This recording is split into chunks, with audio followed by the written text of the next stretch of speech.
नमस्कार मंडळी, आम्ही मालवणी या चॅनल मनापासून स्वागत आहे। हे बघा, आज मालवणी पद्धतीत मस्त कसं शेंगा बटाटा वापरून शिंपल्याचा रस्सा करून दाखवणार आहे। मस्त असा मालवणी पद्धतीत रस्सा होतो, बऱ्याच वेळा दाखवलेला आहे, परत एकदा पुन्हा तुम्हाला दाखवण्याचा प्रयत्न करते। हे बघा, मस्त असे शेंगा आणि बटाटी घेतलेली आहेत, एक टोमॅटो वापर करणार आहे, कांदा खोबऱ्याचं वाटण घालून मी आपल्याला ह्या शिंपल्याचा रस्सा करून घेणार आहे। शिंपल्या व्यवस्थित स्वच्छ धुवून घ्यायच्या आणि मी उकडून घेणार आहे। करडल्या पण जातात हे अशा प्रकारे, पण मला वेळ नसल्यामुळे मी आता हे उकडून घेणार आहे। आता हे मी बघा उकडून घेतलेली आहे। उकडून घेतल्याच्यानंतर आपल्याला एक शिपी करायची आहे। एक शिपी करायचं असताना एक शिपी बाजूला काढत असताना त्याचा जो बाजूला कण असतो ना, असा जरासा कुपीतर असा कण असतो, तो काढून टाकायचा, नाही तर तो तुमच्या गळ्याला लागण्याची शक्यता असते। म्हणून साफ करण्याची पद्धत पण व्यवस्थित असली पाहिजे, नाहीतर तुम्ही आपलं घेतलं आणि टाकलं आणि मग त्याच्यामध्ये ते कण असे आमटीमध्ये पडून जाणार। ज्यांना शिंपल्या साफ करण्याचं माहिती नसेल त्याने नक्की हा व्हिडिओ बघा आणि अशा पद्धतीत व्यवस्थित साफ करा। आणि मग नंतर पुन्हा तुम्ही असं साफ करून झाल्याच्यानंतर व्यवस्थित धुवा। आणि हे धुतलेलं पाणी म्हणजे तुम्हाला फेकायचं नाही आहे, आणि आपण उकडून घेतलेलं पाणी ते पण तुम्हाला आमटीला करता येतं। आता हे बघा, मी कांदा आणि खोबरं व्यवस्थित भाजून घेतलेलं आहे, माझ्याकडे वाटण रेडी असतं, पण आता हे मी तुम्हाला दाखवण्यासाठी पुन्हा हे थोडंसं केलेलं आहे। मी फक्त आधी भाजून घेतलं आहे, कांदा पण भाजून घेतला आहे, खोबरं पण भाजून घेतलं आहे, आणि कोथिंबीर त्याच्यामध्ये एकत्र करून असं वाटून घेणार आहे।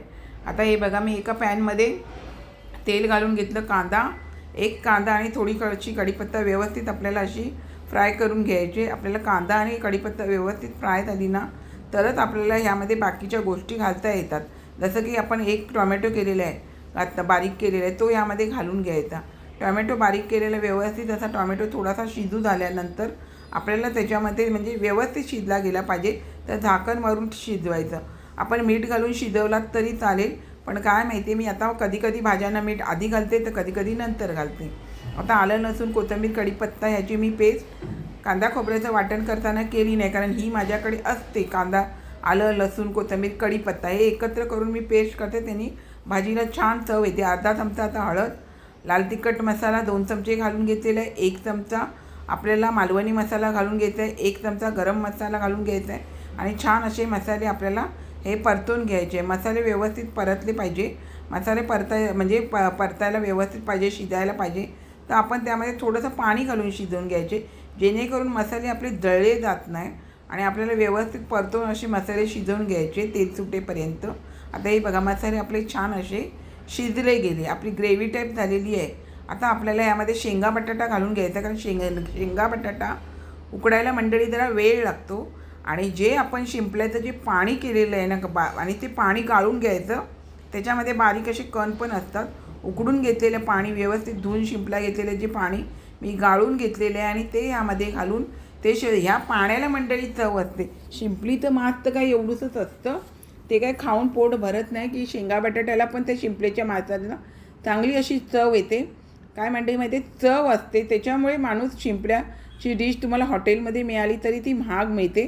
तर झाकण मारून व्यवस्थित शिजवून घ्यायचं, आणि सांगायचं तात्पर्य बघा, एवढीशा शिंपल्या असतात, तुम्हाला 5-6 डिशमध्ये मिळतात हॉटेलमध्ये, पण त्या माहिती त्या ग्रेव्हीला छान चव असते, या ज्या पाण्याला चव असते, म्हणून ती डिश महाग असते आणि खूप छान लागतात। तर तुम्ही आता अशा प्रकारे शेंगा बटाटा घालून जरी केलात तरी खूप छान होतं। हे बघा मंडळी, शेंगा बटाटा शिजून म्हणजे व्यवस्थित शिजल्याच्या नंतर, म्हणजे थोडेफार म्हणजे व्यवस्थित शिजल्याच्या नंतरच आपल्याला यामध्ये कांदा खोबऱ्याचं वाटण घालून घ्यायचं आहे।